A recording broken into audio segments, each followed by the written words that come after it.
New Thought Media Network. We are a global broadcast network of positive music, media, and entertainment, inspiring humanity's evolution along the journey of enlightenment and creating a world of love, peace, empowerment, and prosperity for all. New Thought Media Network. Positively inspiring.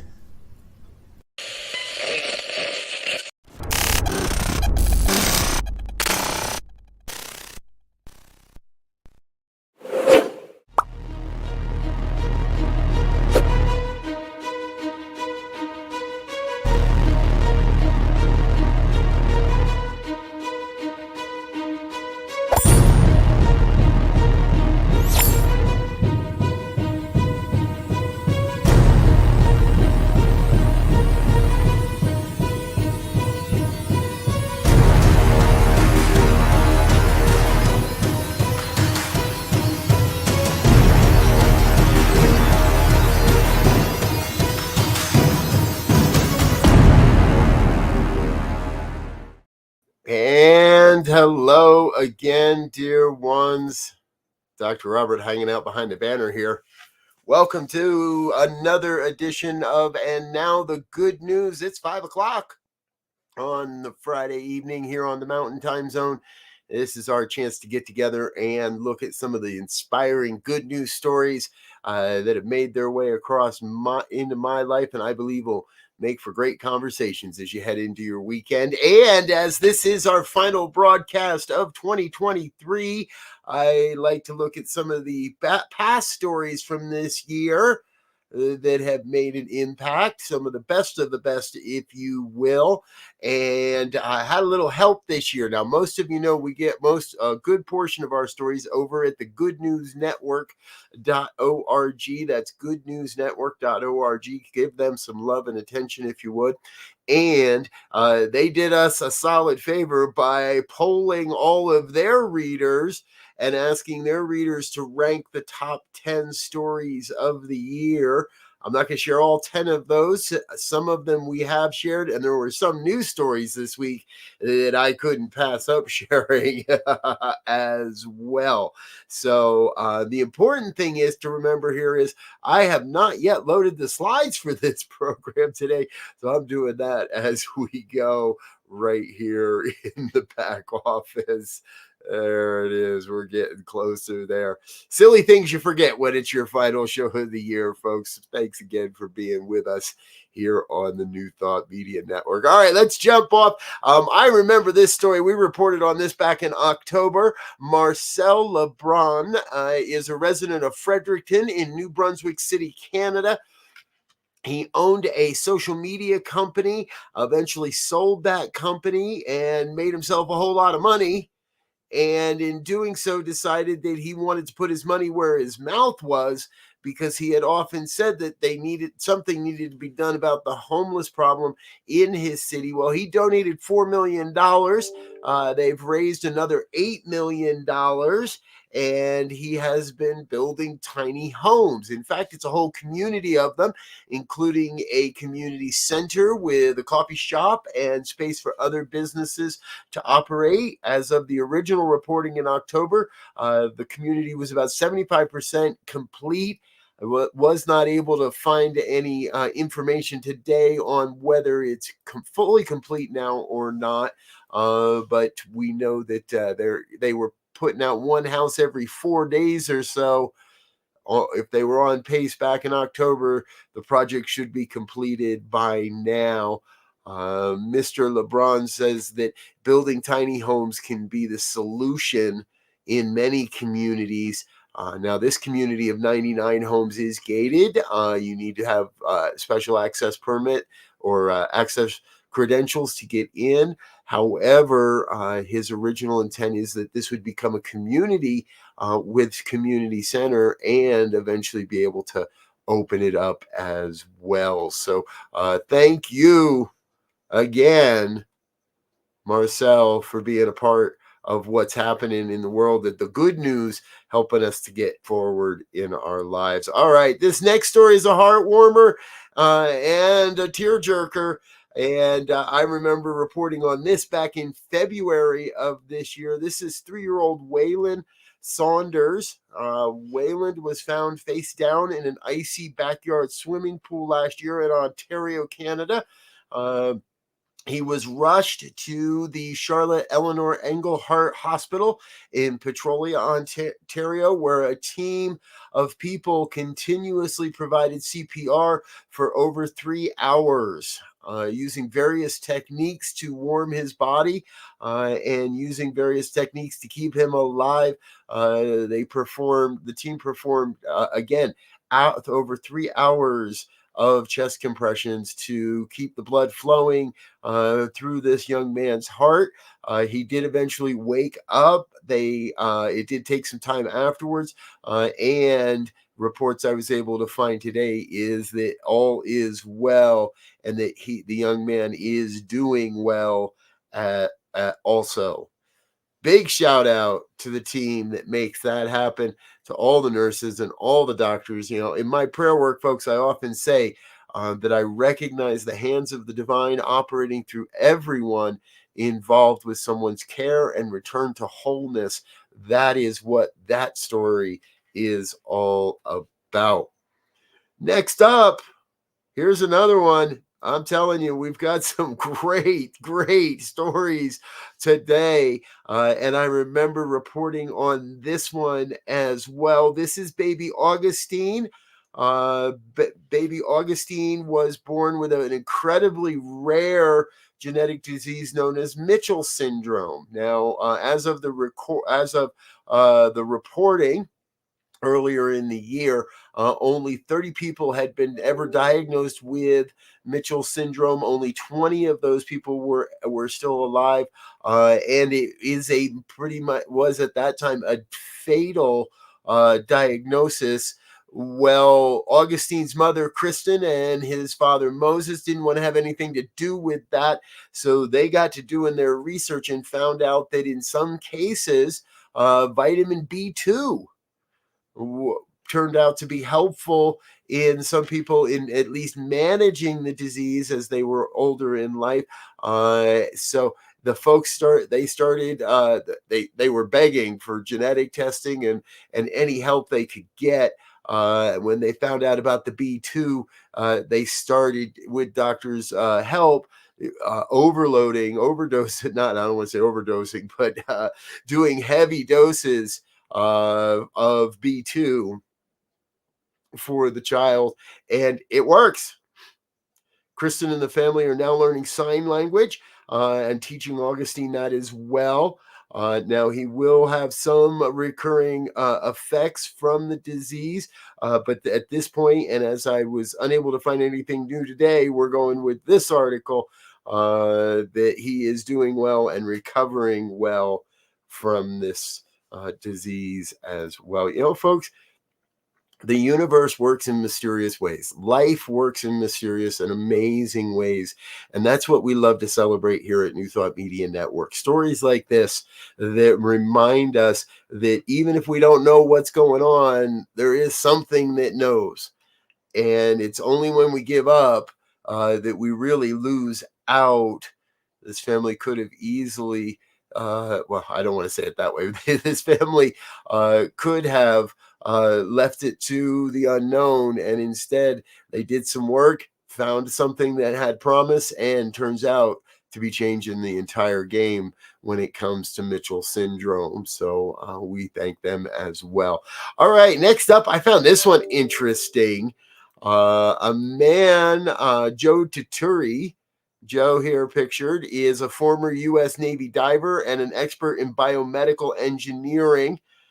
And he decided to run an experiment, on himself. He locked himself in a 592 square foot underwater research station for 100 days. The idea was to document the effects of pressurization on the human body. He has now emerged from his self-imposed captivity, if you will, and you're never going to believe this. He's biologically 10 years younger. Now, this is pretty heavy duty, complex biology. However, what I learned today is each one of our DNA has a little cap on the end known as telomerase. And as we age, those telomerase age, they expose our DNA to potential damage. Many of today's longevity programs are focused on halting the loss of telomerase in the body. And what happened here is all kinds of fun stuff. The His body's natural stem cell count grew by over 1,000% from the time he went under the water to the time he came back out. He's the where now I had a whole bunch of statistics here to throw at you, but they don't seem to be here any longer. But Deturi did tell a British media that you need one of these places that is cut off from the outside activity. Now he was able to go out and dive because that was still keeping him underwater and at the same pressure. But his idea is to send people down for a 2-week vacation, get relaxed, get unhooked from the world, and let the pressurization, well, I guess you would say, depressurize you.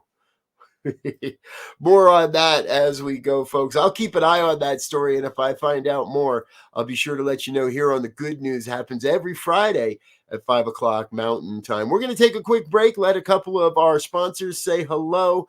However, please don't go away. I've got a whole bunch more good news stories to share with you tonight on our final broadcast of 2023. Stay tuned. We'll be back in just a moment or two with more of the good news here on New Thought Media Network.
And we're back with more of the good news here on New Thought Media Network.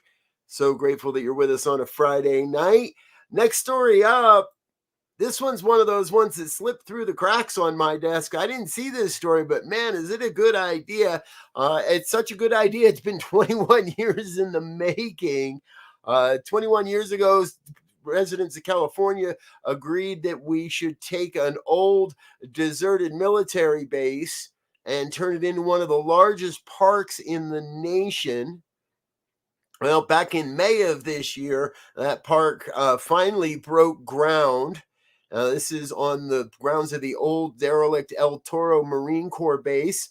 Currently, work is underway, and this all happening in the city of Irvine. It's expected to be, once complete, the project is expected to be over 500 acres larger than Central Park in New York. Now, it is expected that it'll take another 10 years to complete the process. The park will span over 1,300 acres, includes several museums, an amphitheater, a veterans memorial garden, an aquatic center, a sports complex, and not one, but two lakes. After many years of community input and after the last year of intensive planning and design, we are excited to be launching what is a $1 billion investment to establish the world's next great metropolitan park. That was Irvine City Councilman Michael Carroll. He also serves as the chair of the Great Park Board. Now, currently $455 million was raised for the project through 30-year municipal bonds that will pay off $1 billion to investors, and comes after repeated failures by the government to finalize this work and get it moving. First item of work on the agenda is to demolish and clear away 77 old military buildings while leaving the El Toro Air Traffic Control Tower, which will be leased by the FAA. A portion of the Irvine Great Park, as it's being called, is already open to visitors and includes a soccer field and some other amenities, including tethered balloon rides that will take folks up into the sky to take a better look at what will be the nation's largest metropolitan park. Good news, if you ask me, happening in Irvine. And hey, those that watch the New Thought, watch this program with us a lot, know that we love to tell stories of nature rebounding, nature coming back after decimation, even after the COVID experience. And we covered this story back when we saw it. I'm glad it made the reader's top 10 list. This is what's happening is these are a takahehe bird, and they've been released into the wild of a nature preserve on Lake Wakatapiu. Now, this all happened earlier this summer, and another series of birds was released in October as well. Another 10 birds are expected to be released on New Zealand's in New Zealand's national parks earlier next year. The iridescent flightless bird is a symbol of New Zealand's unique prehistoric past, but evolved on an island without mammals, and with their invasive introduction came what might have been the bird's demise. They were thought extinct. However, they were rediscovered after the Second World War. And after that point, conservationists have been taking proactive approach to ensuring their survival. Conservationists raise chicks in breeding centers by using sock puppets shaped like adult birds, and an invaluable technique that eventually gave way to breeding in specifically controlled environments. It's been a long road, folks, but it's happening. Through the help of science and through the help of humanity, we're bringing back what were thought extinct and yet weren't. And that's where we go for our next story as well. Now, this one is happening a little bit more, not quite in the same area, but the Philippines. This is a Philippine spotted deer, one of the world's rarest animals, and has been born in the Chester Zoo in England. Now, this is all part of a special breeding program. The birth is said to provide a much-needed boost to the ultra-rare species classification. Currently, the Philippine spotted deer is considered highly endangered in the wild. The tiny new arrival is part of a conservation efforts between zoos in Europe. It's all been set up at the request of the Philippine government to help save this species. Zookeepers have decided to name the little guy Hercules, as they have a tradition of naming new animals with space-based themes. The team manager at the zoo said after eagerly waiting 240 days for his arrival, it was a huge relief when we saw a little bundle of fur curled up next to Mother Nova one morning. That's Emma Evison. She's the team manager. The new arrival is part of a conservation breeding program between zoos in Europe. Said that already. Hunting and deforestation had led to the animals being put on the endangered species list. Again, another great story on how together we really are creating a better world for all life, not just human life. All right, folks, that concludes our wrap up of 2023. I've got a bunch of news stories coming your way new good news stories that have happened in the recent weeks. However, we want to take another quick break, say thank you to our organizational donors and individual sponsors that make all of this possible. Please don't go away. Stay tuned. We'll be right back after this important message. Please help us say thank you to our organizational sponsors, including the Hepperlin Foundation, Affiliated New Thought Network, International New Thought Alliance, Science of Mind Archives and Library Foundation, Center for Spiritual Living Denver, Center for Spiritual Living Midtown, New Thought Philadelphia, Planned Happiness Institute, Summit Center for Spiritual Living, One Heart Retreats, Center for Spiritual Living on the Lake, Unity Spiritual Center, Kitchener, Om Center for Spiritual Living, La Mesa, Satya Center, Center for Spiritual Living, North Jersey, Unity of Savannah, and Center for Spiritual Living, Seattle, as well as all of our individual donors. Thank you for making New Thought Media Network a place to be. Please come be you. And remember, like, share, and subscribe. New Thought Media Network, positively inspiring. Yes, thank you to everyone that makes this network possible. Your financial contributions and donations go a long, long way to helping us share this message across the planet. If you'd like to become part of our committed giving program, please head on over to our website, ntmedia.org. Click on the donate button and make a monthly donation. We'll get your name on the next version of our thank you video, which is coming real soon here as we turn into 2024. All right, back into the good news stories. And as you know, I love to focus on people in the final segment of this program.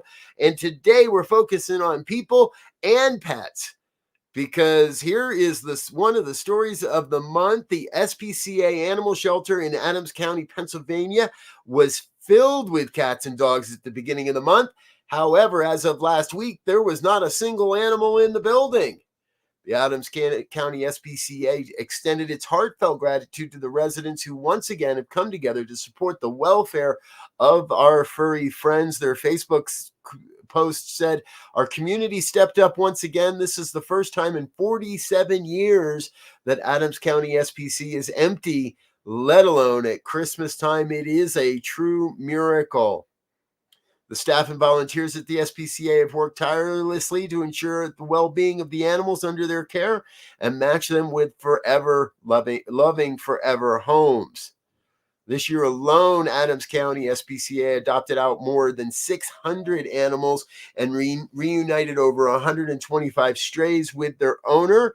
And now they didn't leave the cages empty for long, as they immediately started extending a helping hand to nearby shelters in Pennsylvania and began pulling in animals from other shelters to fill their shelter back up again. Good work, folks. You deserve an opportunity to celebrate that accomplishment. First time in 47 years. You know, you don't have to go out and adopt an animal to make a difference, folks. As the new year approaches, I know that there are a lot of shelters that would love some volunteer work for New Year's Eve, helping animals that are affected by the sounds and of the bombs going off. Or, hey, just drop off a bag of food.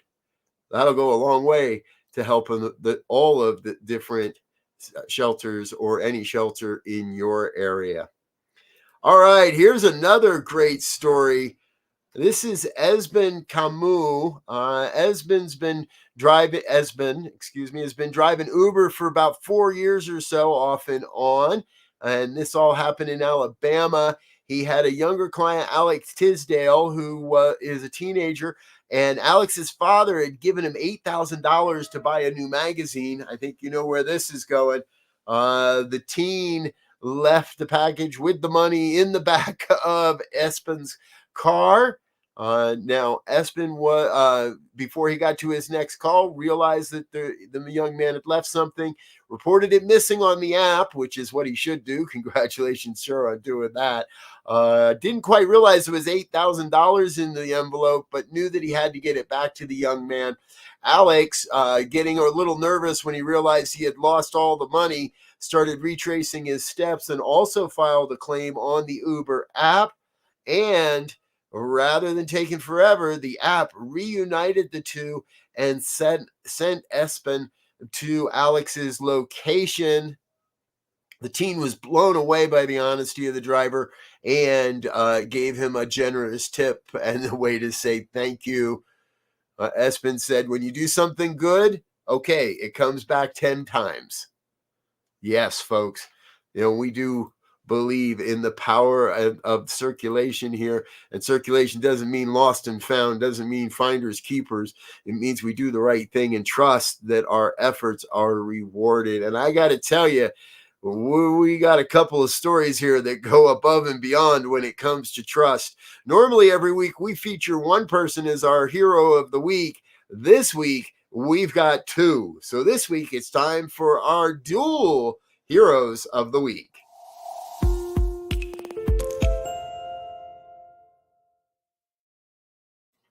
I'd like to introduce you to David Moulton. David is a Massachusetts mail carrier. He was recently on his route. He's been working for the Postal Service for over 8 years, and he says he was at the right place at the right time. While walking through a park, he noticed a young child running around. Didn't think much of it at first because the child was in a park and probably playing with other children. But when he noticed the child run past him a second time, and that it doesn't have any shoes or a jacket on, and he's running right for a busy street, David's instincts kicked in. He ran forward, scooped up the little child, and kept him from running into the busy street. Turns out the child had escaped or gotten loose from a nearby child care facility.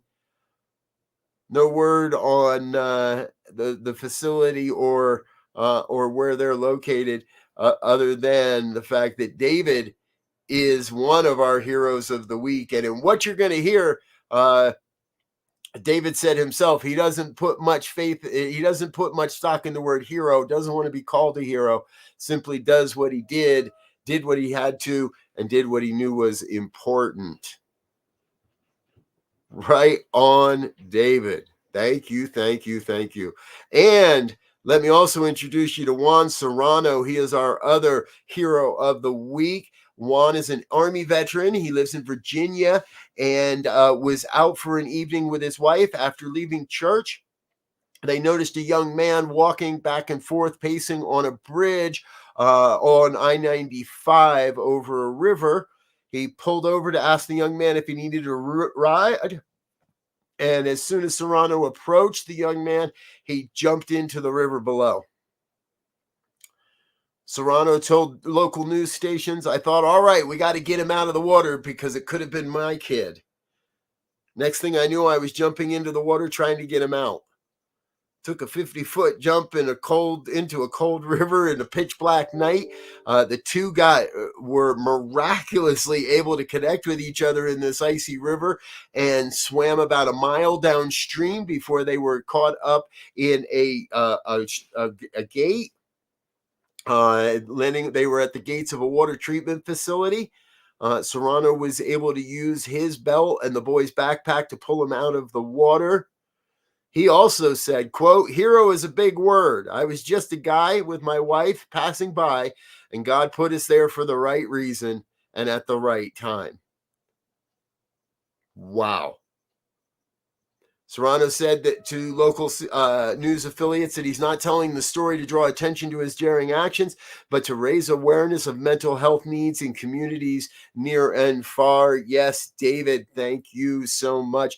Folks, it's real easy to get your hands on a little bit of CPR, a little bit of interdiction training for suicide risk. I encourage you to do that. Remember, 1-800-SAFE-TALK is the number. Make sure you know that if you're ever in a situation with someone that may be contemplating or talking about considering suicide, please have them give it a call. 1-800-SAFE-TALK, nationwide suicide hotline.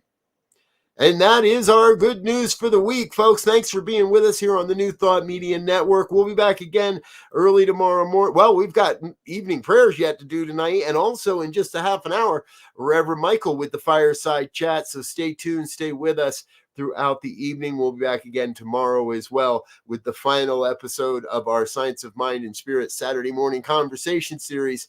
That'll be hosted by yours truly tomorrow. So please stay with us for that. Go grab a drink, go grab something to eat, come back in a half an hour and catch Pastor Michael at the top of the hour with the Fireside Chat.